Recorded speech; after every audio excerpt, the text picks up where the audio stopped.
Hey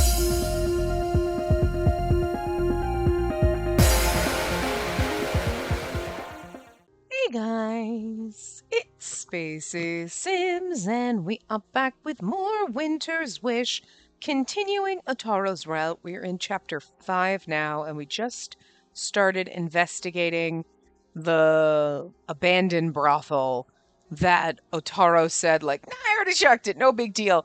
And there's nothing there but, like, emotional imprints. And we were like, something about that is odd. And then we got distracted by the stamp, and now we think that that's Ruriko's, and this is probably where she's being held, because now they're going to parade her around and execute her, basically.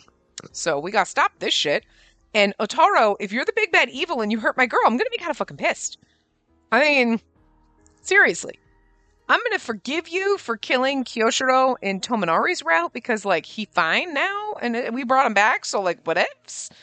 And we brought him back as a form folk, so, like, then he could just be all have his little emotions, but not for Maharu. I will beat her if she thinks she's touching a fucking little precious robot man, okay? But, you're not... Ruriko and Tatsunosuke have to be happy together, Otaro. I'm not going to allow this shit. You will not... No shenanigans with those two, alright? Damn, sir. I don't know, I still think it's sus as fuck. But he said he saw emotional imprints, and how does he see them? So... sus! Anyway, that was how we started investigating inside the brothel, and as we did, we discovered that there was a basement in the building. A hatch on the floor opened down to the basement, into a room so large we almost forgot we were underground. No, wait, are you serious? I didn't notice this the last time I searched this place. Shh! Be quiet. There could be enemies down here. We carefully and cautiously proceeded forward. As we did so, we spotted someone sitting in the back of the room. I was going to say, is it Ruriko? But then they just popped up her name, so. Ruriko? That person was Ruriko. Is it Ruriko, you think? I wonder. They showed her name with like a little exclamation. Then we called her name, and then we said, it's like, we get it. Though she was bound and gagged, it seemed that she was still conscious. As soon as she saw us, her eyes widened. You're kidding. She's really here? What a relief. My instinct wasn't wrong.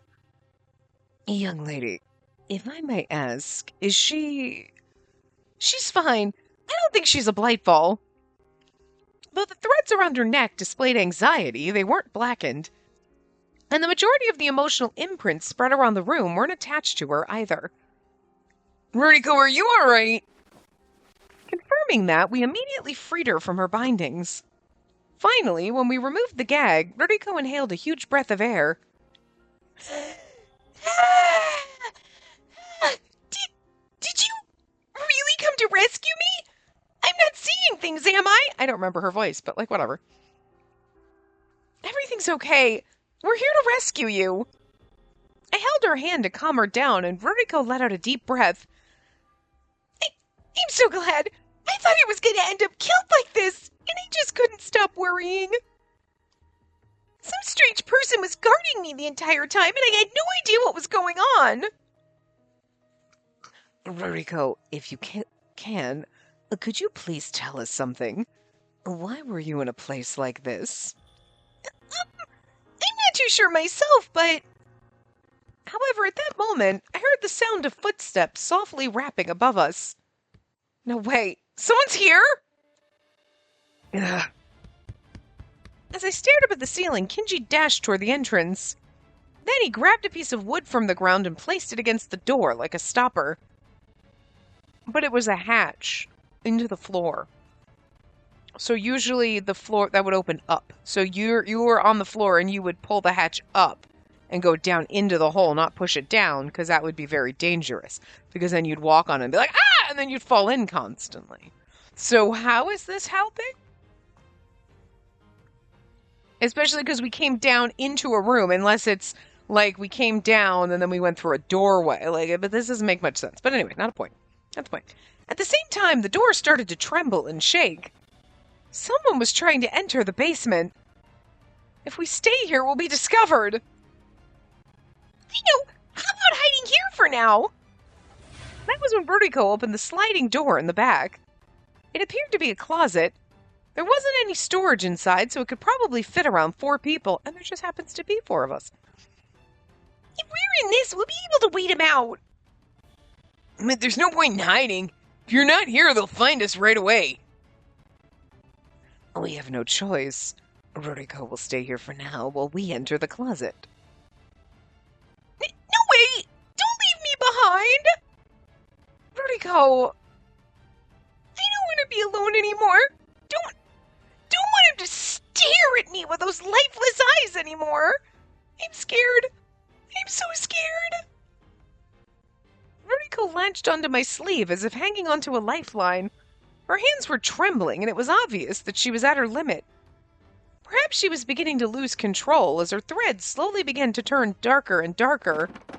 During this entire time, the sound of someone trying to break open the door was getting louder and louder. They already know something's up because they're trying to open the door and it's stuck, and then they'd be like, something's up. Like, then you pop up and she's like, bound and gagged like she was... No. How troublesome. It wouldn't be a good idea to leave her alone in this state. Well, what else can we do to get out of here other than leave her behind? See, Otaro, I don't like that attitude. Then I'll take her place. What? What are you talking about? I'll disguise myself and stay here, so you two hide inside the closet with Ruriko. That way we can protect her, right? Ruriko and I have similar builds, so if I can just borrow her outer clothing, I think I can manage it. But then you'll be... It's all right. When it's time for the public parade, they'll let me out. I can use that to escape. So please, prioritize Ruriko here. This is very odd. Well, I mean, okay, sure. My, of all the things to say. Surely we must protect Ruriko, but that goes the same for you, too. See, Kinji has our back, and Ruriko's back. Otaro really doesn't have her back. I'm concerned about you. There's no... Oh, I don't know why I was reading that like me. There's no way we can let someone such as yourself, with that unique power you possess, do something so dangerous. But there's no other choice, is there?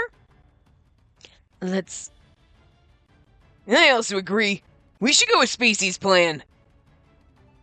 I'm not sure if that's because you have faith in me, or you're sus as fuck. I feel like at least, like, that really doesn't make him any more sus than he already is, to be fair, because your love interest would be like, no, I have faith in you, and I'll be able to save you. So, you know, I mean, like, I think that pans out in any other route. If we had done the same thing, our potential love interest would have said the same thing, so. That's not a sus point for Otaro. Not that he doesn't have enough of them, but... Otaro, It's better than all of us being discovered here. The very least, it's 100 times better than leaving a novice like Ruriko behind. I trust Spacey as her comrade. It's fine. Everything will go okay. See, like, that's what I expect our love interest to say. So I ain't saying he's sus for that. That's like, he's got our back. Like, okay, you have faith in me. I like that. At the same time Otaro's voice rang out, a crackling noise was heard from the door. We were running out of time. Also, like, the person can't hear you. I don't, whatever. I understand. We shall take the young lady's suggestion here. Thank you very much. The thing is, the person's coming to check on you. They might just be like, yep, and you just act like you're knocked out, and then they leave. Ruriko, may we borrow just your outer robes for the disguise? Yeah, Come on, hurry! Before we could wait for Ruriko's words, Otaro forcefully snatched away her outer robe. Here, Spacey, take it! Thank you. Otaro placed Ruriko's outer robe over my shoulders. After that, he took out a towel and placed the gag around my face to hide my identity. Alright, perfect. Otaro's like, alright, perfect. You know, I'm kind of turned on seeing you gagged like that. I like to tie you up. Sir! Hey, he might not have said it, but I think he was thinking it. Otaro, we're going in first.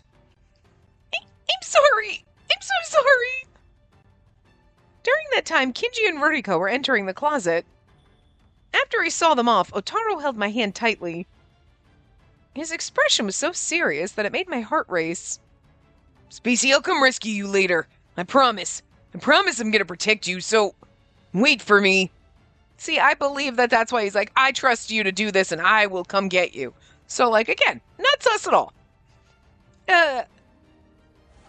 After he said that, Otaro returned to his usual bright smile and entered the closet. Oh, Taro? It was an expression I was used to seeing all the time.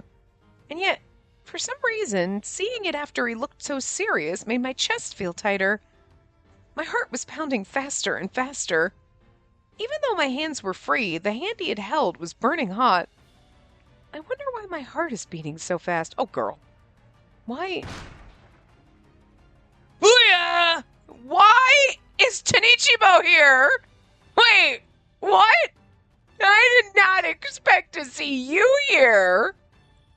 Now that's a shocker. But to be fair, Hibie was controlling you via the Magatama and everything, so not 100% surprised, but like, I'm like 90% surprised. You know? Okay. But then, as if to interrupt my thoughts, I heard the sound of the doors splintering apart. Oh, well, that's true. We don't know Tanichibo.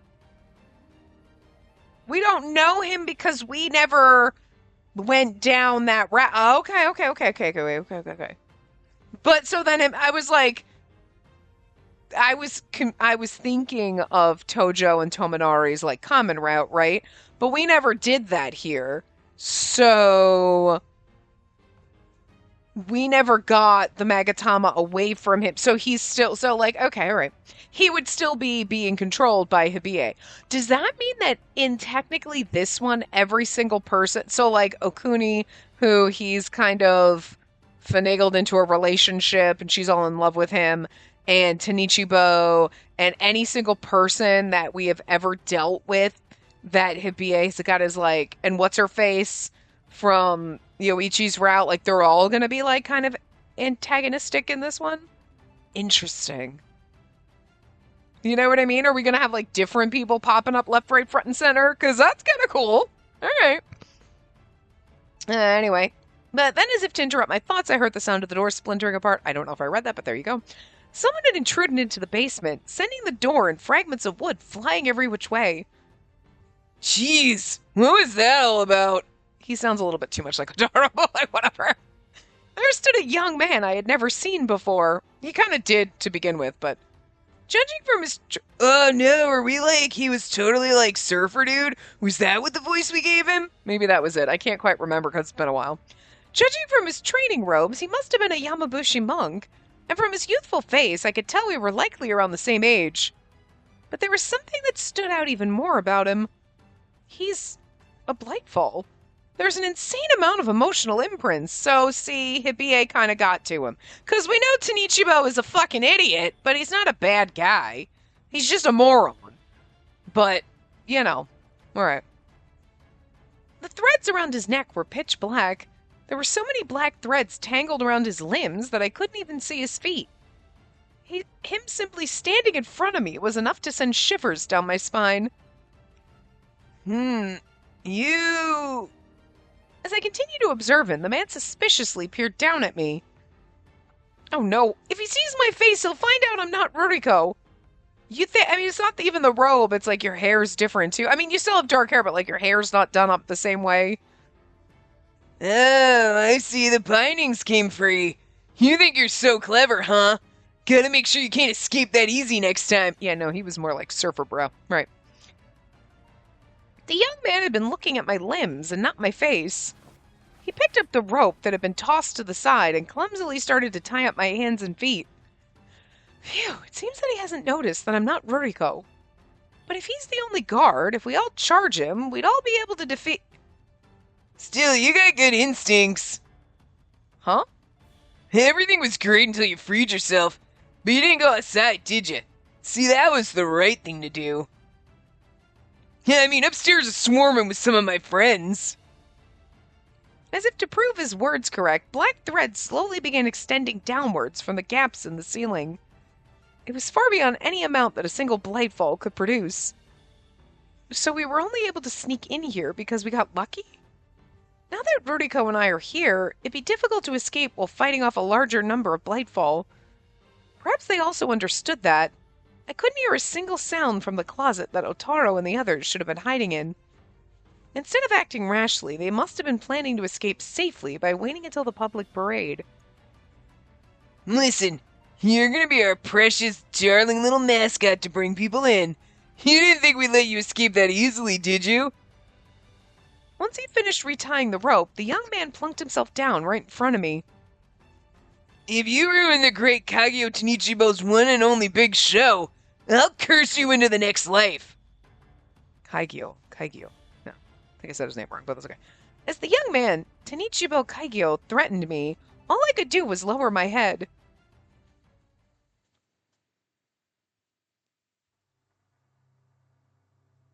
How much time had passed? We'd been sitting across from each other for some time. Huh. When I happened to raise my head, I saw to my surprise that a warm light was shining into the room. Still feeling out of it, I managed to check my surroundings and saw that the sunlight was shining in from the destroyed door. Is it morning already? Oh, you finally moved. You were real quiet the whole time. Surprised you were able to stay awake, really. Personally, I would have really appreciated if you'd gone to sleep. There's no way I could do something like that. If he finds out I'm not Ruriko, then everyone will be put into danger. I was tired, no doubt about it. I've been walking around since yesterday, and I felt like I was going to pass out if I let down my guard for even a second. Despite that, I didn't sleep, because everyone's lives were at stake. Totally bushed. Oh, it was supposed to be going on. I'm totally bushed. Tanichibo slowly stood up and stretched while yawning widely. Even as he did that, his eyes seemed to be carefully observing the sunlight pouring in from the broken door. By the way, since his room's in the basement, it only gets light when the sun sets. Makes it a real pain to figure out how much time has passed. What? That look on your face, you really didn't know. It's not the sunrise, it's the sunset, so it's already time for your public parade. We didn't realize we'd sat here for a whole motherfucking day. After he gave me a mocking smile, Tanichibo forcefully grabbed my arm and made me stand. No way! There's no way it's been that long! But if I think about it another way, everyone can escape now. All that's left is for me to do my job and everything will be fine. See, this is also where we need to, our Hakuseki powers need to kick in and we need to, blast everyone. My sleepiness had completely vanished. As I dragged my body, feeling heavier than normal, Tanichibo tugged me along to the exit above ground. I knew that everyone would come to my rescue. No, don't worry about your friends in the closet. I killed them while you were sleeping. I'm just kidding. The preparations for the public parade finished faster than I expected. Sheesh, what a view! I was placed on the horse that Tanichibo was leading and arrived all the way to the main street of Castletown. Everywhere I looked was people. Thanks to the advertising the other day, there were an inordinate number of people gathered there. Everyone must have been waiting for the appearance of the criminal Nekomata boy. Their faces were all filled with anticipation. Each and every one of these people are here to see you die. Such poor taste. That's the man leading me to my death, but, not untrue. Well, who cares about that? Let's get this started. But aside from Tanichibo, the horse, and I, no one else was with us.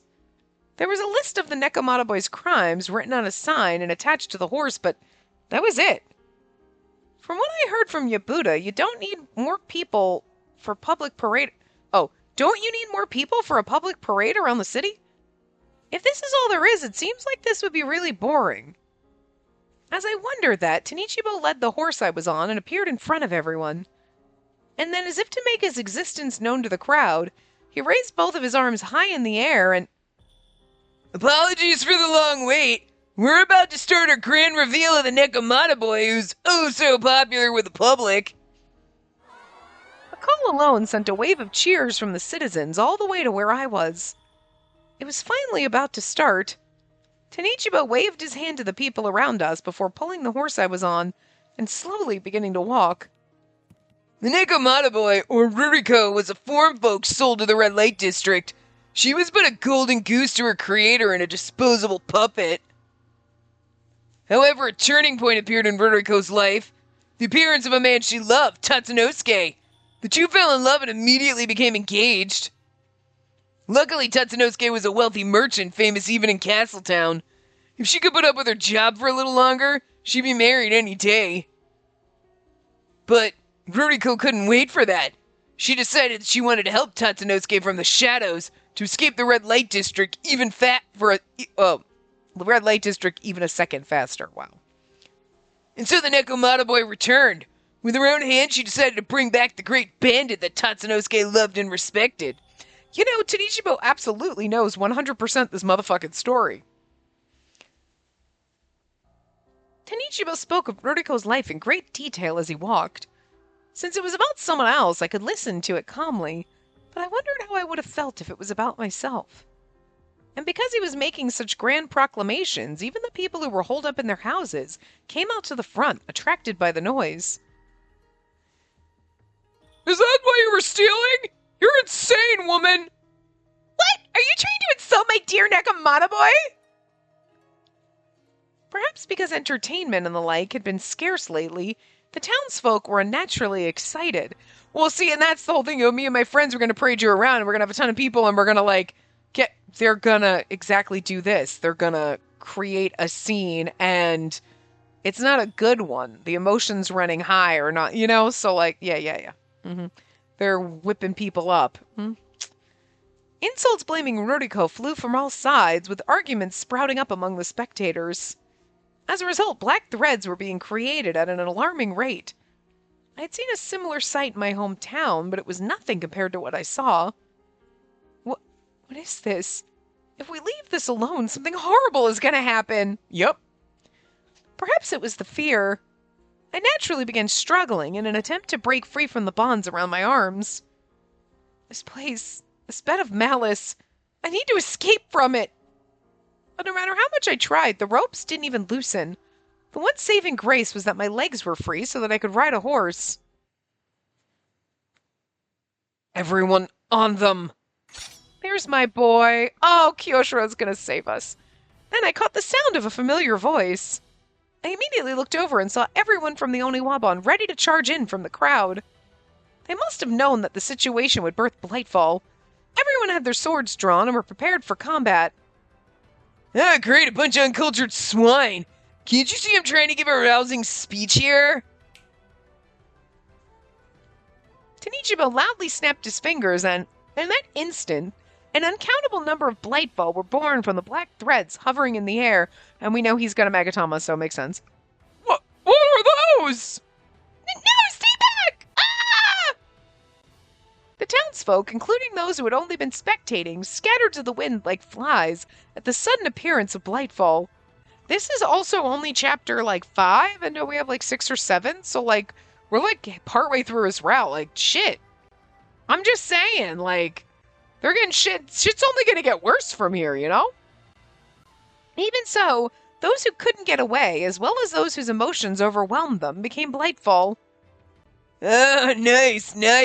Looks like we're getting more friends to join the party. Tanichibo nodded approvingly and started to walk while leading the horse and the large number of Blightfall.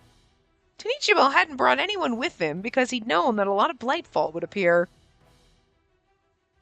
Don't hesitate. Get Ruriko back. Understood. Thankfully, the Blightfall around us were normal ones, and the Oniwaban defeated them with ease. And yet Blightfall were being born so quickly that they couldn't keep up, making it difficult to get closer to me. Nice. Ito just ain't Ito without fires and fistfights. Why don't we all parade through the city shoulder to shoulder? Tanichibo gave everyone in the Oniwaban a goading look and continued the public parade. I had no choice but to watch over them, my mouth and hands both tied up. Girl, this is where you have to start, using your prey power and then magically, burst into some kind of, phoenix goddess of light and flame or some shit. I don't know, do something. She doesn't know about her super magic abilities, but like she has them and they've come out in other routes, and I feel like now would be the time to make them happen. You know what I mean? Instead of just being here kind of use. Even if it's weak, something to like at least get your hands on done so you could jump off the horse and kick Tanichibo in the face or something. I don't know. Something. But then Otaro wouldn't be able to rescue us and whatever. As that happened, the troop of Blightfall became like a parade of demons. The spectators had long since scattered, but an inordinate number of Blightfall followed us in their place. I was completely intimidated by the sheer number of black threads in Blightfall, which I had never seen before. This isn't possible. No matter how many times we defeat them, there's no end. And the Oniwaban still hadn't reached my side. The public parade had already finished rounding Castletown and Samurai Town, and was now approaching the entertainment district. When this was all over, what would happen to me? I was so nervous that the sound of my heart pounding in my chest rang ominously in my ears. I feel like you could have been trying to work your bond and like whatever, and maybe, you probably would have just been bleeding from the wrist with the rope tying you, but like something. It's about time. That was when Tanichibo stopped walking and observed his surroundings. The horse I was riding stopped simultaneously. What does he plan on doing? As I watched over them, Tanichibo tied the horse's lead to a large tree, then he himself clung to it. What was the meaning of that action? After that, Tanichibo raised a single hand as if making some sort of signal. Oh, there's Hibie! Woo! Then, at that moment, the surroundings bent and warped, and, to my surprise, Hibie appeared. That man from the round of ghost stories! Hibie nodded slightly at Tanichibo and then turned his gaze to me. Unlike the other day, I didn't feel a hint of surprise or confusion from him. Rather, I felt a strange kinship with him. There's a string still wrapped around Hibie's hand. It should have been cut during the ghost stories. Why is it still there? During all of that, Tanichibo waved his hand to the few spectators left in order to get their attention. Hear ye, hear ye! Come see, come look! See the grand reveal of tonight's star! Let's all witness the end of the Nekomata boy, Ruriko! As soon as he made that announcement, the Blightfall around us instantly disintegrated into black threads. And at the same time, an extraordinarily strong gust of wind began to blow. The wind was so strong that it felt like I'd be blown away. Meanwhile, the scattered black threads started gathering towards Hibie. See, now this is where you need your magic power. Maybe that's what we were waiting for, magic powers to come out here, because, Apparently, he was the cause of the gale. Despite standing in the eye of the storm, Hibie looked unfazed and silently continued to absorb the black threads. Run away! At this rate, we'll all be eaten! Save me! No! But then I saw something I couldn't comprehend. Shockingly, the spectators who hadn't turned into Blightfall were disintegrating into black threads. Is that why there's what it looks like leaves, but it's confetti? People are exploding? That's fucking wrong! What the shit? They made popping noises! You're literally exploding people into black threads. That's some fucked up shit. Even if they tried to escape, the wind knocked them off balance, making it difficult to run. Or maybe that was the wind just knocking them onto the floor, but it sounded like they were popping like balloons. And then with all the leaves and everything around, it looks like balloons filled with confetti. This is not the kind of carnival people wanted. My horse had its legs rooted firmly into the ground so that the wind wouldn't carry it away, and it couldn't move at all.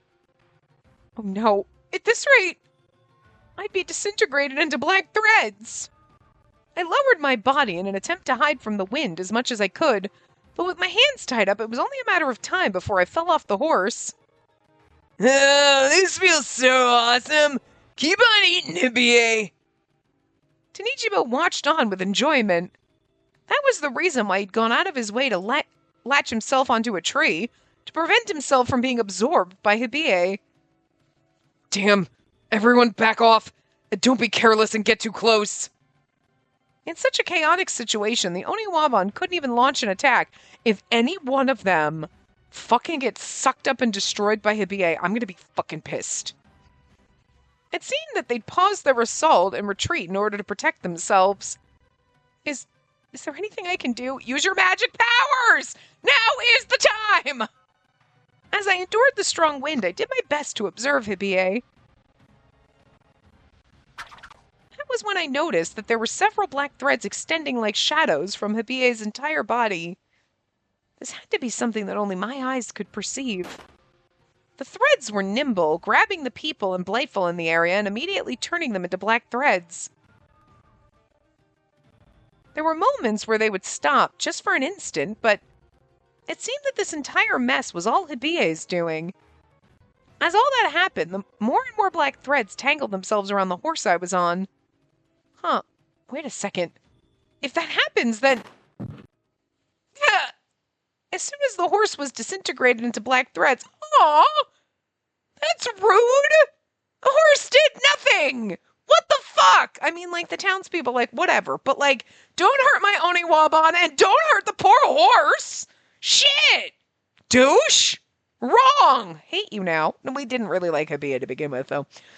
Anyway, I was tossed against the ground. For a second, I couldn't breathe. But there was no time to feel pain. With my bound body, I forcibly managed to raise my face and saw Hibie slowly walking towards me. This is in the way. Ah, I see. So it really was what I thought.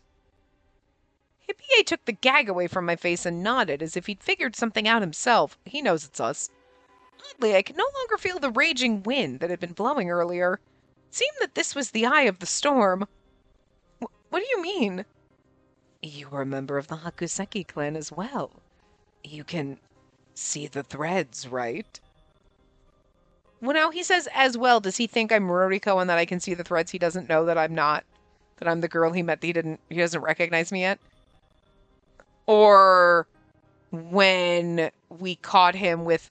Oh, wait a minute. Okay, all right. Wait. So, like, I feel like what they want you to think is that Hibie thinks you're Ruriko, and then like, oh, you're also part of the Hakuseki clan, kind of like that girl I saw the other day. And he does not realize that we and Ruriko are not this, that he doesn't realize that we're the same person, right? And he's thinking also, as in Ruriko is also, and that girl, Spacey, us, Hakuseki, also. Not realizing that we are me, you know. But now I'm wondering, because you know I'm sus as fuck, he's like, you're a member as well.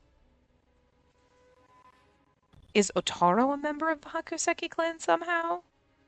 But he is a vessel, but he's not normal because he can see the threads, and that would make absolute fucking sense.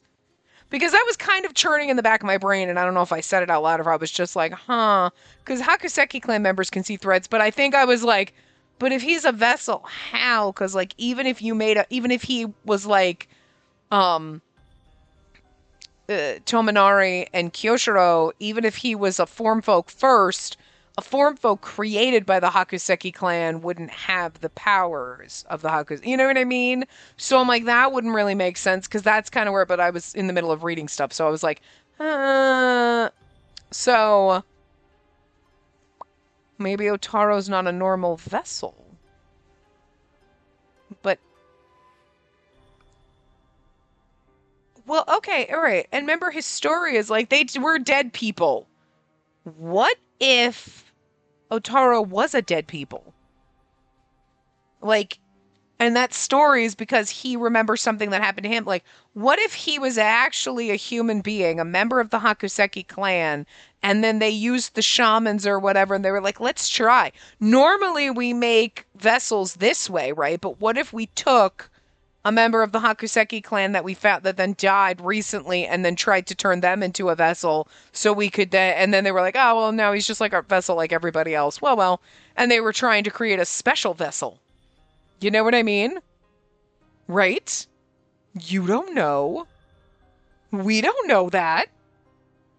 And that's why he's special. He was originally, like, because you know that Tominari and Kyosho were originally form folk. Kyoshiro, they turned him into a vessel. Don't think he died. He just they turned him into a vessel. So they did an experiment on him, basically, as a form folk. Tominari died, and then they used his object to turn him into, rebirth him, basically, into a vessel. So it wouldn't be so far-fetched that they'd be like, well, we found Otaro, who was a member of the Hakuseki clan, and then he was dead, and we were like, well, let's try to use his body and turn him into a vessel, and then maybe we'd have Hakuseki powers, and then, whatever, but that didn't really quite work out the way we were. We were just experimenting, whatever. You know, because Hibina told them how to make vessels, and, if Kinji was the first, or one of the oldest at any rate, I thought they said he is the oldest, so if they made Kinji first, and then Kyoshiro's or whatever, then they started experimenting. Regardless, they hadn't made any vessels before Hibina was like, here's how to do it, and then they started fucking with some shit. Because again, Tominari probably followed the same process, but he had already been alive as a form folk. Kyoshiro was a form folk that they did some fuckery on and turned into a vessel. So it's not like he died and then they did the same thing.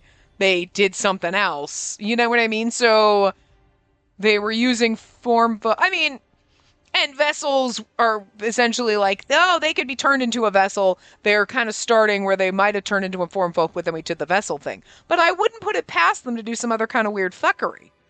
You know what I'm saying? So, and maybe that's what Hibie's talking about, is you're also a member, like Otaro, because he can see fucking threads, which is odd. Shit! That would go fucking hard. That would go motherfucker. You'd be like, what the fuck? You know? Yoshimune, what the fuck are you doing? What the shit, sir? Damn! That's insane. I kind of hope. Man, maybe that's why Otaro's sus as fuck. And not because he's evil. He's just but then is he still gonna get, but then there's still so many. Well, then maybe that's why he pieces out, because he remembers shit. And he's like, bye, I gotta find my, whatever. And then maybe his sus as fuck is not because he's evil. It's well, you've just been hiding that because of what they did to you, which is them being sus, not necessarily him. Anyway, we'll figure it out. So, I'm thinking that they wanted us to think that Hibie thinks we're Ruriko, and then is like, oh, Ruriko's also Hakuseki, like that chick. Not realizing, whatever. And it's really you, this girl here, who I met the other day, is a member of the Hakuseki clan. I thought it was just Otaro. Interesting. That's what it is. The other person, I think, is Otaro. Interesting. Oh, that'd be so good. Anyway. Huh? How do you know? Or how do you... But, I'm sorry. I have to end everything. It seemed that he had no intention of talking. After he cut me off with a murmur, Hibie slowly raised his hand. Then from behind him, a fearsome number of black threads crawled out. You're kidding! At this rate, I'd also end up being disintegrated into black threads.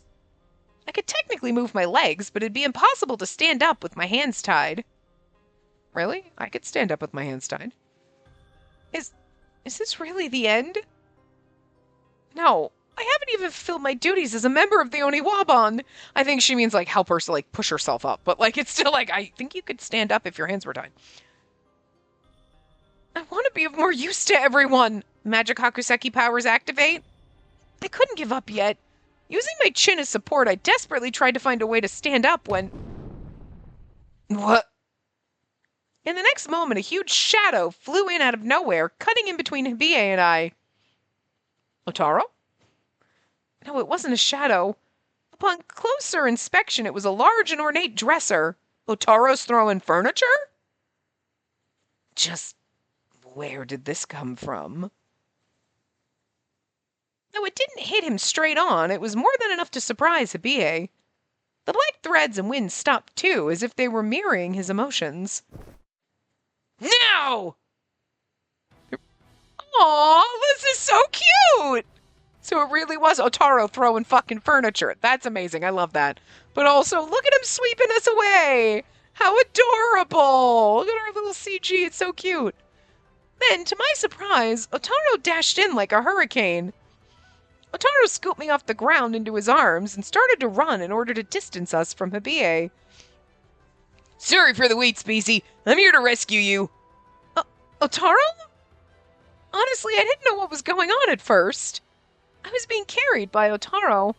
On top of that, he was smiling bravely in a way I had only seen from him in battle. Otaro, you're keeping yesterday's promise? It's like, just because the date changed doesn't mean my promise does. Of course. It'd be so lame if I couldn't even protect the girl I loved. Stop it! This is adorable! You know what? Even if you're sus, you're saving me, so it's totally fine. And you know what? I'm starting to think it's not you that's sus. It's shit that was done to you that might have been sus. And that's okay. I'm okay with that. And plus, I already told you, I'm gonna protect you. The moment he said that, a strong heartbeat reverberated in my chest. As blood ran throughout my body, my joy welled up inside me. All the anxiety from before was completely gone, too. This is adorable as fuck, though. It seemed that somehow Otaro's existence had become a huge part of my life. It was in that moment that I finally realized... Spacey, what's with that weird face? Are you hurt? It's nothing. That's right. This isn't the time to be thinking about that. I love him too. That's what she was gonna say. You know what? I'm here for it. This is adorable as fuck. But more importantly, did everyone escape? Is Ruriko okay?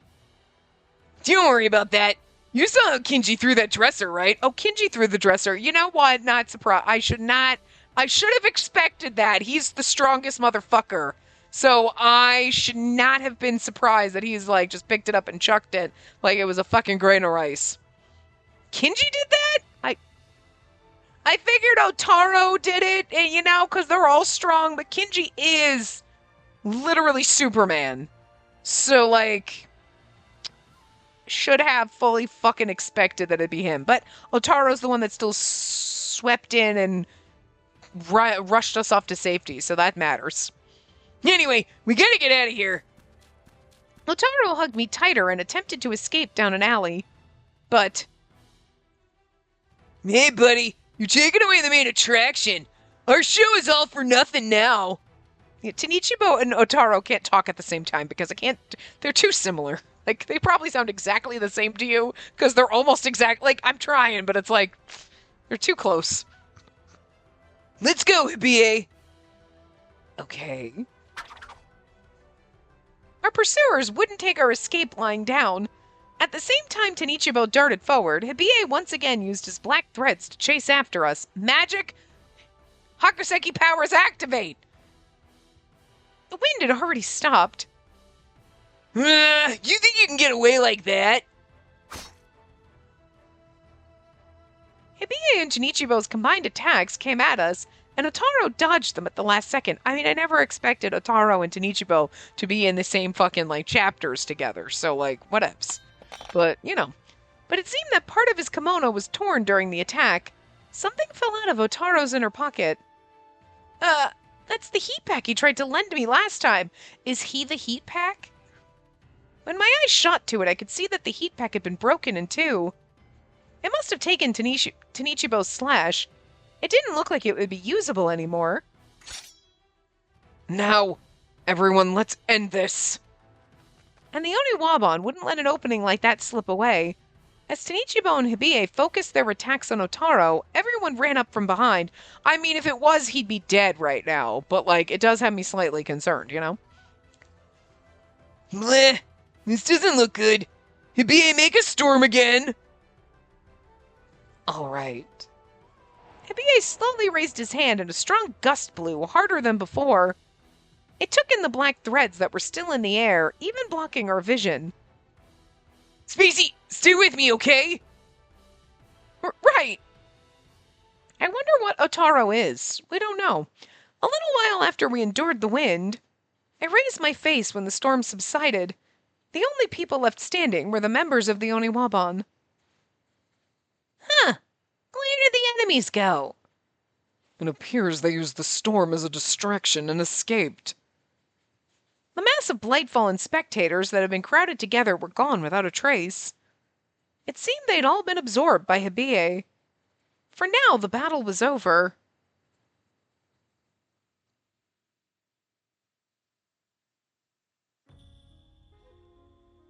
The next day, after we rested our bodies for a night, the Oniwaban was called upon by Lord Yoshimune, and we gathered in the audience room.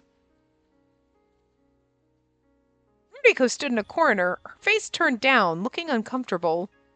She'd been imprisoned by Tenichibo for a long time, but that probably wasn't the only reason she looked pale. And so, after looking around at all of us assembled, Lord Yoshimune quietly nodded. I mean, she was guilty of crimes and she's in front of the shogun. I mean, I'm just saying. I don't think you'd be like, sup, Rhymes? You'd be like, oh, fuck. Like, I commend you for your bravery in battle. I'm impressed that you were able to save the hostage under such harsh conditions. But I've only been informed of the basics regarding this case. To start, give me the report on what happened yesterday. At Lord Yoshimune's order, Kyoshiro was the first to raise his head as if to represent us all. To start from the conclusion, the Blightfall culprits used the public parade as a ploy to strengthen Hibiye, arousing people with an extreme spectacle and absorbing them, negative emotions and all. And that was likely their goal. I heard that there were victims. Just how many people lost their lives? We're still investigating. A large number of civilians were disintegrated into black threads and absorbed by Hibiye, so it's hard to get an exact number. It's really hard with no bodies. People just popped out of existence. That's so fucking... That's so fun. It's a little funny, but it's so fucked up, too. They just went, pop! They just popped out of existence. Like a little party popper. You know, when you pop it in the little streamers and confetti, but it was black threads and Hibiye ate them. I have to laugh because it's so devastatingly depressing. It's like so fucked up, but it's kind of funny at the same time. You're like, oh, that's so fucked up, game. Man. But there's no doubt that quite a large number of people perished. I see. Is there any reason why there were so many victims? Most likely the fact that they used Ruriko in order to gather the guests. The Nekomata boy is popular with the public. Kiyohiko's sitting over there in the corner like, oh, dear God. Then is there anything we know about the man who's leading the public parade? Who was leading, sorry. That's still under investigation. Luckily, we know that his name is Kaigyo Tenichibo, so I believe we should get some results shortly. I see. Understandable.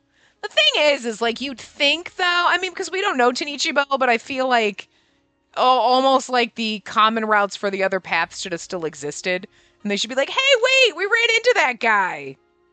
You know? And I feel really bad because in this one, Tenichibo's a douche now. I mean, he was always a douche, but, like, he was a funny one. You know what I mean? He was a misguided idiot.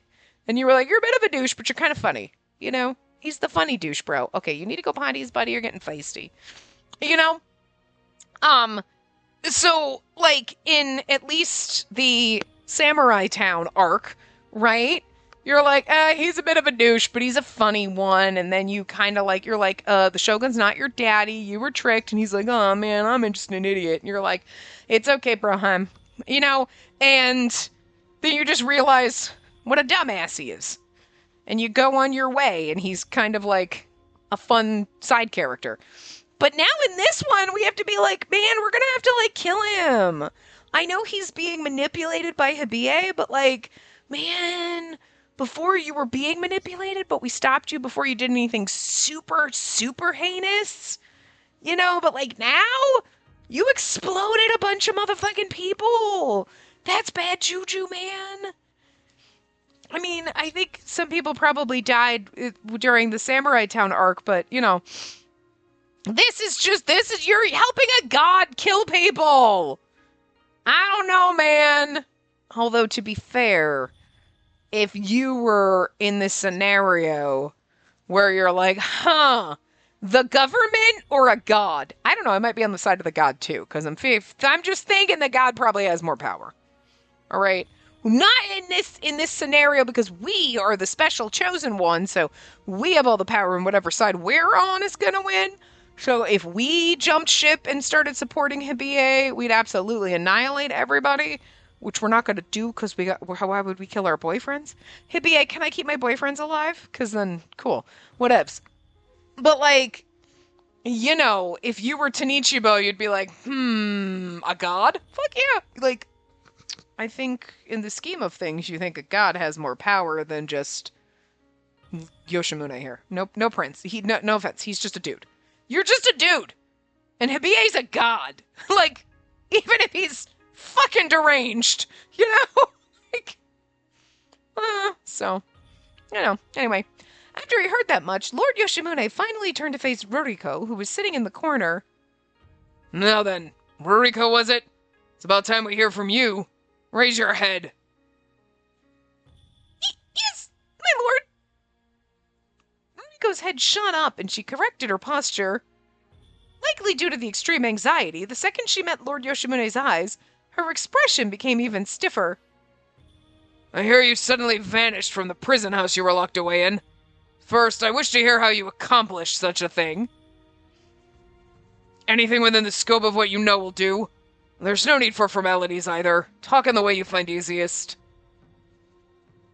At his call, Ruriko looked up at Lord Yoshimune in surprise. Wow.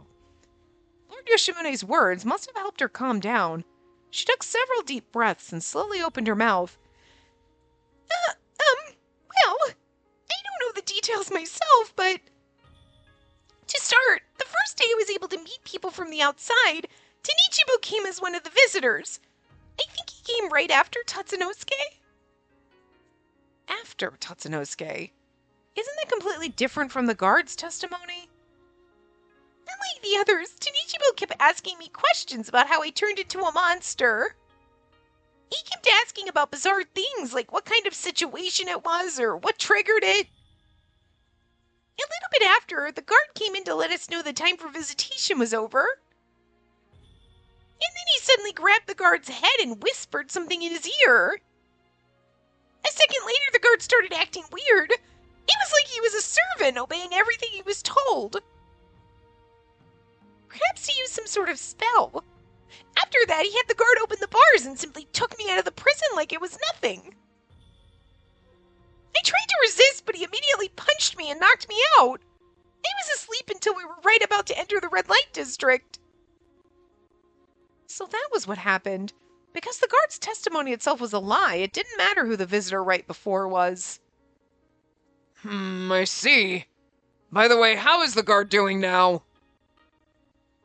He's still being monitored, but he hasn't been acting suspicious whatsoever. Though it's possible that his memories were erased when the mind control wore off. I see. It's quite troubling. Both Hibie and Tanichibo proved that the Blightfall didn't just rampage about indiscriminately and had a variety of tools at their disposal. With that thought in mind, our future battles could prove to be fairly difficult, much like the public parade. So, Ruriko, after you were taken away by Tanichibo, what exactly happened to you? After that, as you're all aware, I was locked away in the basement of the brothel. During the struggle, I apparently dropped the stamp I got when I entered the red light district. Was that when the Safflower Rouge ended up on the stamp? Maybe it hit her lips during the scuffle. From then I stood guard day and night. Tanichibo did leave when someone came to the front, though.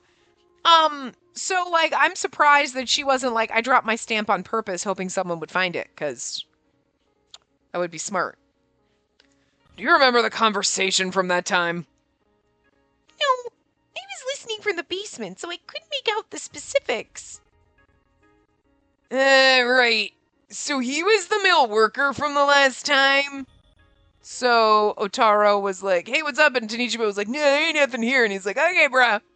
So, okay, maybe Otaro wasn't being sus about that. He's definitely sus about being able to see threats. But starting to wonder if the whole other theory isn't the truth. But, you know, So he was just being a dumbass. Okay, fine. Speaking of which, you were the first person to investigate the brothel. Was there nothing suspicious then? I wonder. There's parts of my memory that feel kind of foggy. Well, I mean, to be fair, Tanichibo does have mind control powers, but I don't think that they should work on the Oniwaban. Could it be perhaps you were also put under some sort of spell? I feel like that is bullshit. I don't know why. It's possible, but I'm wondering. I don't think the Oniwaban should be susceptible to it. Well, not unless they're. I mean, his heart and everything, if being cracked. I mean, yeah, okay. But the whole point is they're not susceptible to being turned into Blightfall, so I would think someone using Blightfall kind of powers to mind control you wouldn't work on them. You know? Did we ever see any instances, I don't recall now, of where it actually happened? Or they never. Or I mean, I don't think they've ever even done it in a vessel is like, aha, no, it doesn't work on me. So they've never really said it does or doesn't. So could be valid. I find that a little bit suspicious. But is it suspicious because Otaro's lying, or is it suspicious because he might have actually, because, you know, if his seal's cracking, then he was susceptible to it and he shouldn't be. But they don't know that. You know what I mean? But the seeing threads thing. So. No, that could be it. Oh, that could be it. Seems we're outfoxed.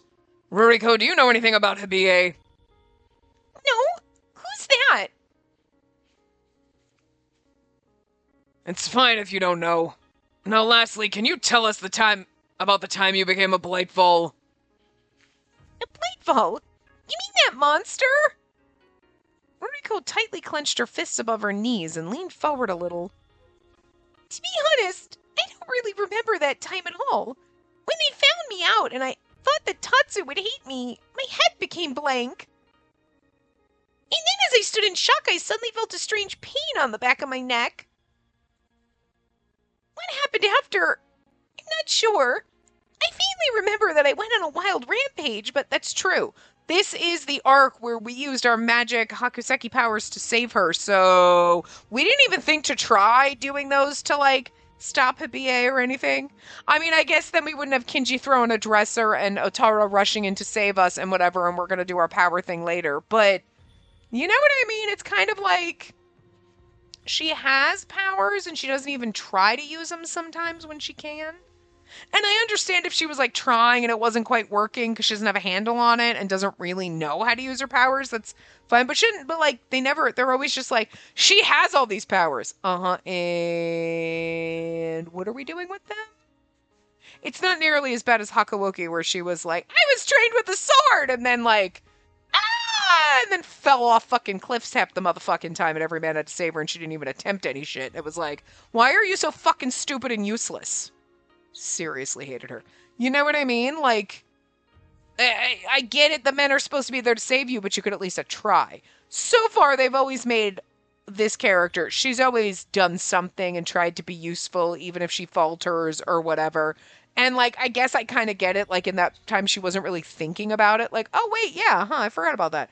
Like, and you're terrified and you're like, what the fuck?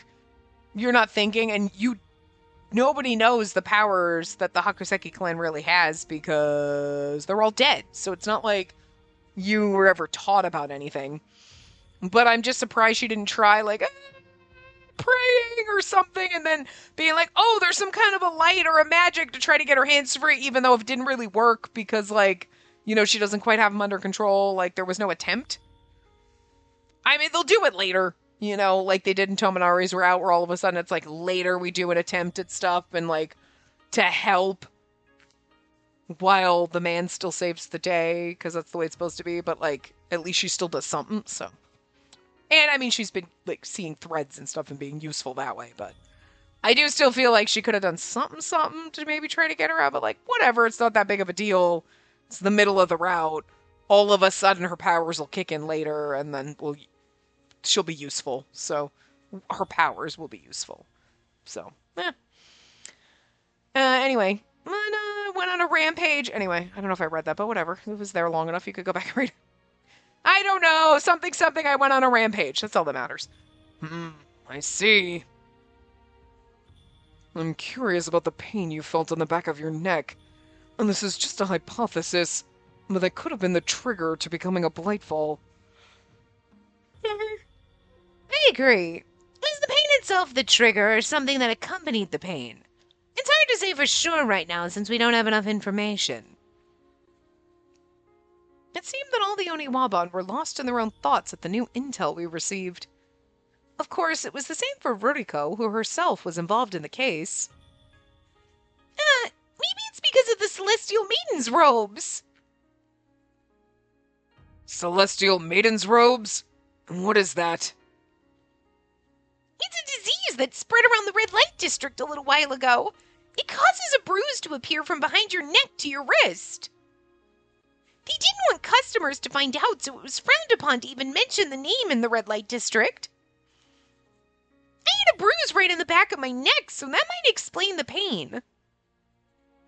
A disease that causes a bruise from the back of the neck to the wrist. Was Tatsunosuke infected with the Celestial Maiden's robes too, by any chance? I remember seeing a bruise like that before.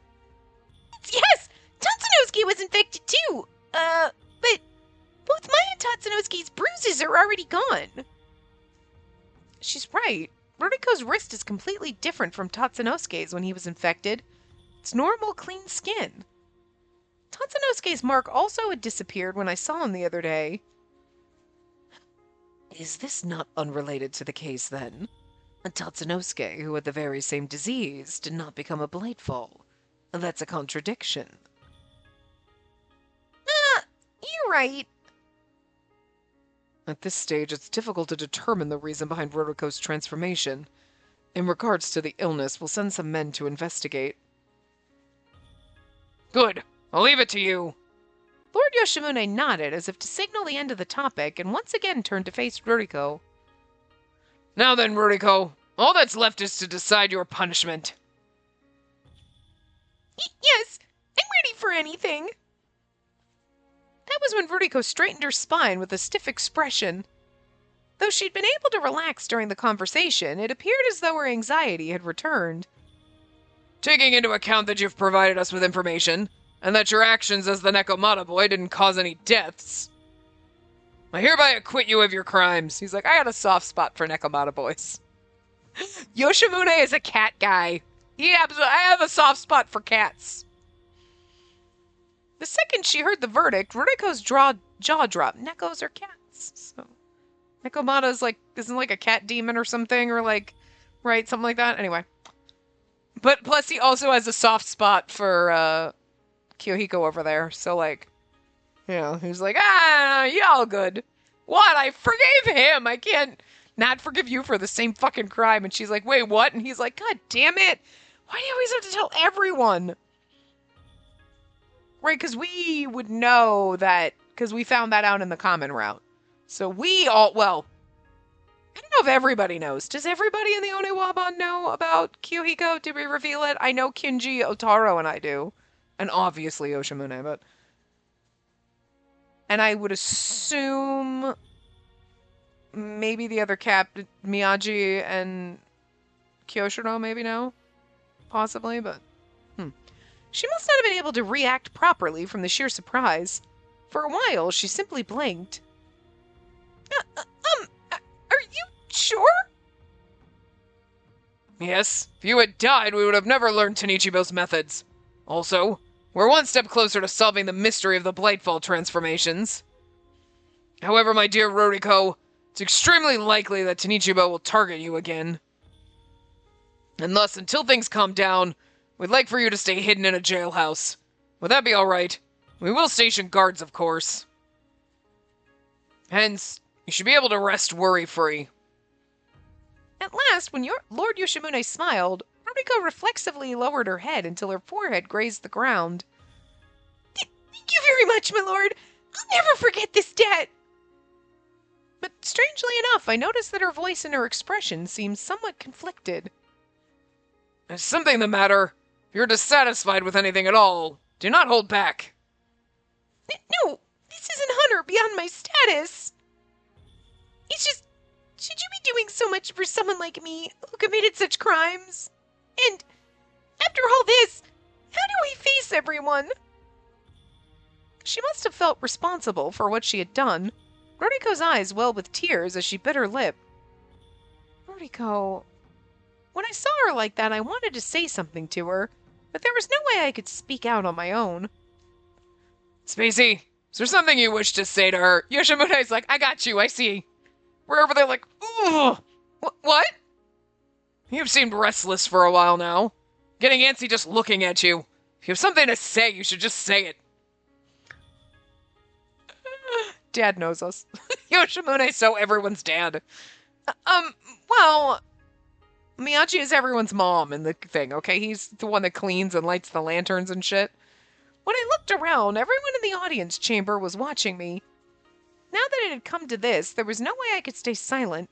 I worked up my nerve and opened my mouth once more. Ruriko... What? Both the brothel and Tatsunosuke are fine. Everyone was just worried about you. Especially Tatsunosuke. You should have a long talk with him. Even now, I think he's still waiting for you to come back. And she's like, he still loves me? And you're like, God damn, girl, of course he does. And if you two aren't endgame, what the fuck are we doing here? But Ruriko lowered her head with an indecipherable expression and didn't even try to answer me. I didn't need to tell her any of that. Ruriko already knew. She just couldn't sort through her emotions. Right. Ruriko, I'll return this to you. At that point, I took out the stamp still in my pocket and handed it to Ruriko. It helped us pinpoint Ruriko's location, but there was no point in me continuing to hold on to it. This is a stamp. It's not as if it's mine. Actually, I think this is probably the one that you had. There's your lipstick mark on here, see? I pointed out where the safflower rouge had stained the wood, and she stared at it as if she were boring holes with her eyes. Ruriko, you mentioned before that you were the only person in Edo who had safflower rouge, right? So it left a strong impression. Tatsu gave me that lipstick. This lipstick is actually a normal red color, but when I tried applying lots of layers, it just happened to turn into a greenish color. It was like proof that I was Tatsu's. It made me feel happy, so I just kept on doing it. Ruriko, you're wearing that lipstick today, too. When I pointed that out, Ruriko placed a hand against her mouth, surprised. Then I suppose your mind may already be made up. How you wish to face up to your crimes is something you'll have to decide. In a sense, that will be your atonement. My lord. It's about time we let you rest. Ruriko, you may go now. Yes, thank you very much. Ruriko then gave a low bow before she walked off. As we saw her off, Lord Yoshimune faced us anew. Now then, let's start with the main topic. We're still going? I thought we were going to have a transition, because this part's long as fuck, but alright. You're all aware that a blightfall by the name of Hibie appeared during the battle, correct? Yes, of course we're aware. Kinji, don't get so snarky with Dad. To tell you the truth, Hibie is the divine blightfall I've been seeking this entire time. We all froze with our mouths agape at Lord Yoshimune's sudden revelation. Wait. What? We already know about who Hibie is, and we already know that he knows because of the Tominari's route.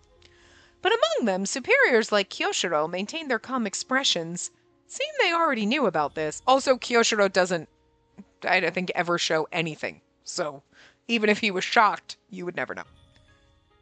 Is Hibie a god? Yes. The Hakuseki clan originally worshipped him as the god of broken bonds. He lived with his other half, Hibina, the god of forged bonds. However, one day Hibie turned into a blightfall and disappeared. After that, blightfall began appearing in Edo. Therefore, the upper echelon of the Oniwaban believed that the divine blightfall, Hibie is the one responsible for this large influx of Blightfall. The Oniwabon's true objective is not just to defeat the Blightfall, it's to eliminate the divine Blightfall, Hibie, which we did in Tominari's route, technically, but we're going to do it again. Huh. Interesting. We did it in Tominari's route. So it's not like it was a different thing, but... I mean, technically, I guess, in all of them, it's like peace, and then there's no more Blight, but we kind of already do it without actually defeating him. Whatever. In these past 10 years, we failed to catch even a single glimpse of that god. All seemed lost, but this time we finally accomplished it. I unconsciously took a gulp after hearing of the Oniwabon's true objective for the first time. And at the same time, I understood that, though the Oniwabon had a long history, this would be a vital opportunity for the organization. But why tell us now? When we encountered Hibie during the round of ghost stories, you hadn't said a word. At that point in time, I couldn't determine whether the Blightfall calling himself Hibie was actually the divine Blightfall. But I became convinced during the public parade. He is, undoubtedly, the divine Blightfall that we're seeking. If a normal Blightfall were to pull off a reckless stunt like that, they'd break. They don't have the capacity to hold in the emotions of so many people. But he's a god that feeds on people's wishes, and as such, he was able to absorb people's feelings without limit. So, unless we stop Hibie, the Blightfall incidents won't be resolved. Precisely. But Hibie's a Blightfall, right? We were only able to meet him during the ghost stories by chance. Now you're saying we need to track him down and defeat him? That's true. Even if we did the 100 ghost stories again, it's not certain that he'd show up. And we encountered him yesterday because Lord Hibie, happened to be participating in the operation on the Blightfall side. Then we should just target someone else. Someone not as elusive as Hibie. Someone with a real physical body.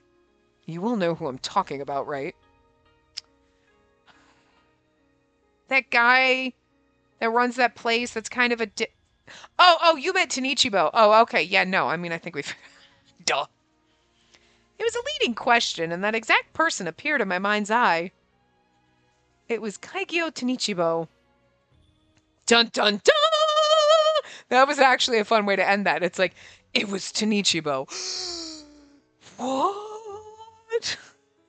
They do that, like, and they fades to black for, like, dramatic effect, but you're like, I mean, duh. Like, but anyway. I will see you guys next time. Remember to give the video a big thumbs up and subscribe to see more.